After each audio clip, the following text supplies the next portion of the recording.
All right. Hey, it's 8:30. Welcome to the Morning Mastery with Spencer Caldwell. I've got an exciting guest on. His name is Lou Jarvis. Lou, are you there? I am. How are you doing, Spencer? I am doing awesome. Thank you so much. So I am just so excited to have you on the line, Lou. I've known Lou forever, so let me just bring you back to way back when. So Lou Jarvis's mom was actually a fifth grade teacher in my intermediate school in Snowflake, Arizona. And she actually wasn't my teacher, but she was a teacher. I did not get her, unfortunately, but we were family friends, so I knew her very, very well, and it was great to have her at the school and be around her. And I would still go hang out in her class because she was one of the cool teachers. But Lou's dad was my social studies teacher in seventh grade, and everyone wanted Lou's dad to be his teacher. And the reason is because he got a full-on hip replacement back in the days. It had to be in the 80s when he got this hip replacement. And they actually took a video of this hip replacement, and he would show it in class. and that was just something really, really cool for the kids to watch as their teacher's hip replacement. And that's so funny. And Spencer, I don't know if you know this, but my mom didn't teach you, but my mom did teach your mother. And because my mom taught school in Taylor for 2 years, and she had your mom, and to this day, she still says your mom was her absolute favorite student. And she told your mom that now that I'm neighbors with your mom. Yeah, that's pretty cool. So I don't understand how your mom would even be that old to teach my mom. But that's pretty amazing. So actually also neighbors with my mom, so my mom can keep tabs on me. Exactly. Through Lou. And like I said, Lou Jarvis and I have been friends for a long time. Long time.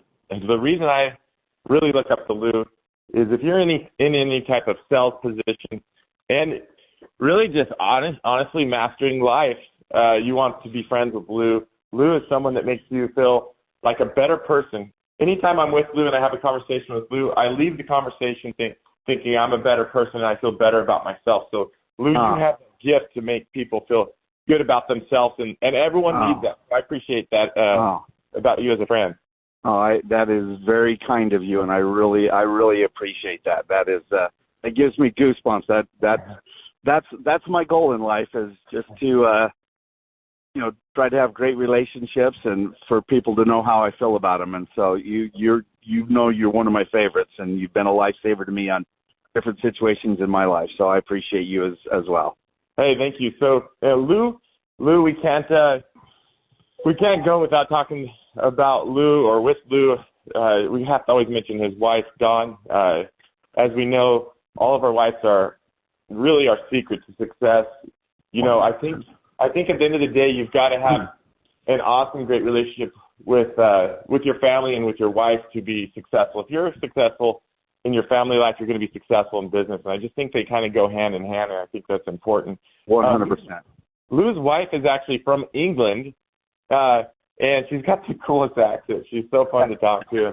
Also, just another one of those people that makes you feel better about yourself being in her presence. But that being said, because she lives in England, my son, Ethan, has spent the last 2 years in England on a mission for the church, his church. And the cool thing about Lou is not only did he go over and see my son once, but he went over and saw my son twice. And I didn't have any other friends go over to England and see my son on his mission.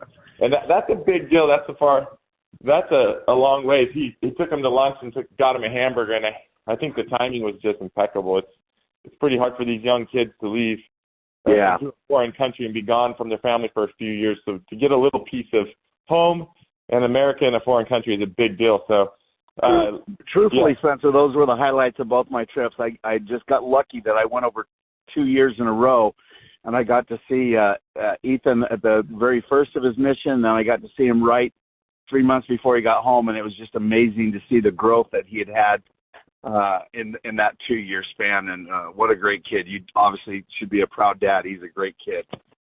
Hey, thank you so much. that's a big deal for you to go there and see him. So I really do appreciate it. It was awesome. It was awesome. So Lou's been around real estate for a long time. I know a lot of the big fans of this morning call are in real estate and sales and just trying to master their life also. I always remember Lou talking about his first sales job when he was a young 21-year-old, 22-year-old boy working at a furniture shop. Can you recap me? Give me a few moments of recapping me your first sales job selling furniture. Absolutely. Actually, it was before my mission. I went on an LDS mission to Manchester, England, and everybody got out of school in May of 1980, and everybody went to work at the paper mill, which was a big physical job. And somehow I had the opportunity to go sell furniture and waterbeds back when people actually bought waterbeds. And my first job out of high school was selling furniture and waterbeds in Shiloh, Arizona. So I did that before my mission, but I don't know that I was very good at it. But I did do good, and the owner loved me.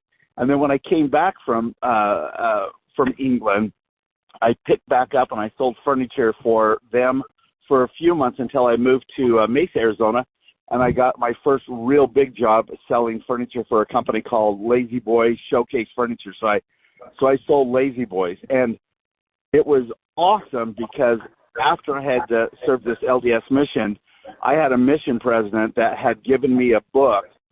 And in our faith, we have the Bible and we have the Book of Mormon, but he put down a book in front of me called How to Win Friends and Influence People by Dale Carnegie.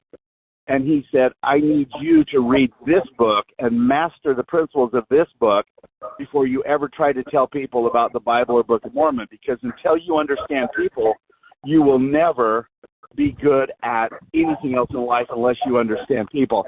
So I remember reading that book, How to Win Friends and Influence People.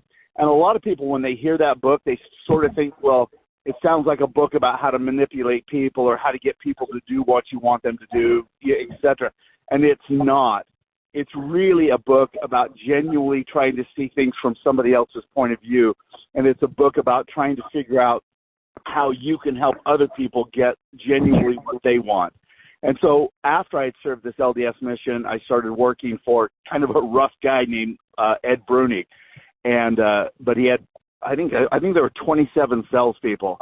And within 6 months of me being home from my mission, I was the top sales guy at this company. And really, Spencer, the only secret sauce was the principles that I had learned in How to Win Friends and Influence People, which was genuinely trying to find out what they were interested in, what they loved, what their needs were, and then just genuinely trying to solve that situation. So I loved it. And then those same principles applied anywhere in life. They applied selling a Lazy Boy to somebody. They applied to when I started my next company. They applied in my marriage. They applied in my church service. Just genuinely looking at every situation and saying, how can I serve you? What can I do? What are your needs today? What's going on in your life, and how can I make your day better through interacting with me? That was kind of really the only secret sauce, if you want, at the end of the day.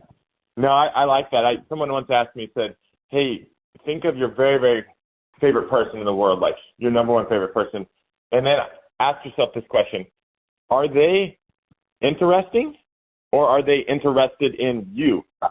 Yeah. And so, and of course that my favorite people are the people that are interested in me.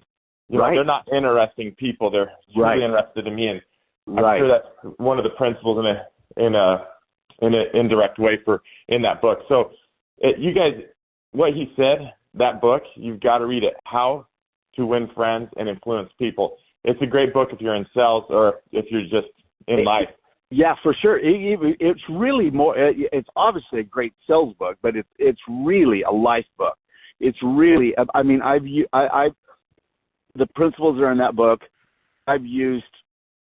Well, they're ingrained in me at this point, Spencer. But they've literally helped me save my kids' lives at difficult times in their life, where you just really can genuinely get into their head and really learn who they are and ask deep questions and follow-up questions and really get to the root of things, and then you can be of service to them because they know you genuinely care about them and you're not trying to manipulate them, but you're genuinely seeing their life from their point of view, and now you can serve them, and now you can help them, and you can help them overcome weaknesses or struggles in their life or whatever. So, it applies the exact same thing if I'm flipping a house or helping a client sell a property. It's the principles that are in that book are truly just genuinely awesome life principles. Yeah, that's awesome. Thank you so much for bringing that book up. It is truly one of my favorites, and it's a good reminder to all of us who are listening today to check back in and listen or read that book. So it really is. Yeah. We're going to fast forward a little bit to Lou's first sales job and reading the book back in the day and applying those principles to his life to make his life better. So let's move on to, Lou had an amazing, we only got 4 minutes left, so we've got to kind of speak fast. Lou's one of those guys that you lose track of time when you're talking to, guys. We could be on the phone for a few hours and it seems like a few minutes. But okay, so let's fast forward. Lou had an amazing career at Smith Molding. He owned and ran that company. For how many years did you do Smith Molding? 22 years, 1986 to 2008. So Smith Molding, he had a great run of providing one of the best, biggest companies in the Phoenix area. He ended up selling that.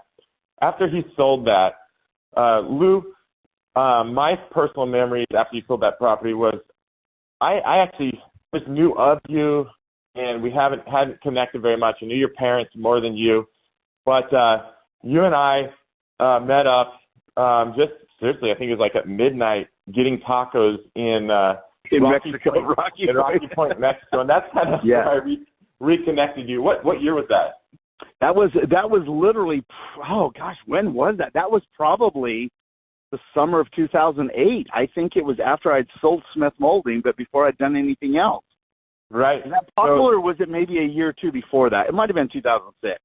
Might have been a little bit before that. I think it was closer to 8 because I started real estate in 2004 or 5, and I know it's several years after that. It might have been after that. But here's the thing I remember. But that's your biggest memory or your memory of meeting me while we had those tacos, and it was a great conversation, great night. But I remember the first real big deal. This is how great a salesman Spencer Caldwell is. I remember I had just sold Smith Molding, so I had a little money in my pocket. And in the summer of 2008, guys, Spencer Caldwell was able to sell me 3 investment homes at Copper Basin out in Queen Creek. And, dude. Do you remember that or no? Yeah, I do remember that. And for some reason, that was when you're still at Smith Molding. And that was after, correct? I think I just sold Smith Molding. It was the summer of 2008. And I looked back, and dude, it had all the makings of, we thought things had fallen a lot already. We didn't know how bad it was going to get after 2008, but that's how good a sales guy you were. You got me to buy 3 investment homes in 2008. So I should have had that more in my memory a little bit more, but for some reason I just remember meeting up with you at a taco shop. That was a great night. I do remember that. You were looking for the next gig to do, and Lou actually ended up coming and working with me for the next several years. We landed this group out of Utah that committed to buy, I think 500 homes. They bought, Spencer, so real quick, because I know we got a short time. I sold Smith Molding. We built a company from 0 to $50 million a year in sales, had over 100 employees, $4 million a month in sales, $50 million a year. Anyway, sold that company in 2008, had a non-compete clause. I went to California, tried to do something over there, had a disastrous thing. And if we ever had another deal, we'll talk about how you rebound from disasters. But in January 2011, Spencer was kind enough. I was coming back with my tail between my legs. I'd lost a bunch of money in California. Gave me an opportunity and introduced me. There was a group out of Utah that was trying to find a way to do real estate in Arizona. Couldn't crack the code. They even had a nephew who was in the industry. And anyway, Spencer sent me to one of their meetings. We were able to put together a deal because Spencer allowed just complete freedom for me to go make this happen.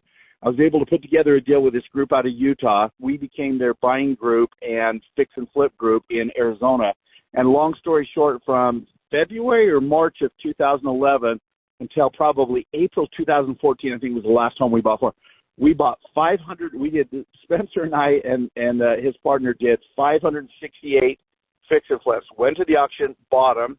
Had another friend renovate them, another friend finance them, 100%. We didn't even have to put 20% down, 100% financing, fixed them, flipped them, and then resold them to this Utah group's client base. And we did 568 homes, and then Spencer and his partner were able to start a property management company to manage that. And it was a wonderful time, Spencer. That was a huge, huge success, and that was just because you gave me the opportunity to get out there and try to make something happen. That was a fun time. Yes, that was fun. So I'll always love and appreciate Lou for that, just taking the reins and running with a lead and making something amazing happen. And like we said, we could go on for hours about what kind of the different directions of business that all took us. But to this day, Lou is still doing real estate, I think because of probably all of that, right? Yeah, absolutely. And the point for this little 15-minute conversation, though, is I completely reinvented myself in that arena, but the principles were identical. Principles in life are true in any circumstance.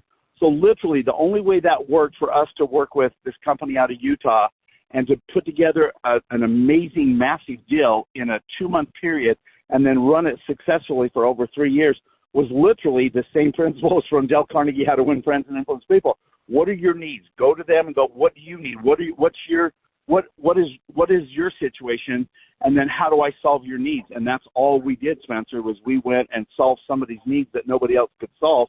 We got creative, we got innovative, we listened to them, and then we were able to create a massive success for that group in Utah and also create a massive win for you and I and your partner, and that extends to where we're both today. I'm still in the business of fixing and flipping homes. You're still in the real estate business. And it was all because we genuinely were interested in somebody else and how do we solve their problem. And consequently, we both have great careers based off of that. Absolutely. I totally 100% agree. You guys, I wish I could talk for the next few hours with Lou, but unfortunately we all have day jobs and we got to get to work. Yes, we do. And I appreciate all of you tuning in today. And from the bottom of my heart, Lou, thank you for spending a few moments with me. Sure do love and appreciate you so much. Thank you so much, bud. You bet. Love you too, Spencer. Thank you. Everybody have a great day. Hey, everyone have a great day. Go out there and make something happen. Have a lot of success today. Appreciate you all. Thank you.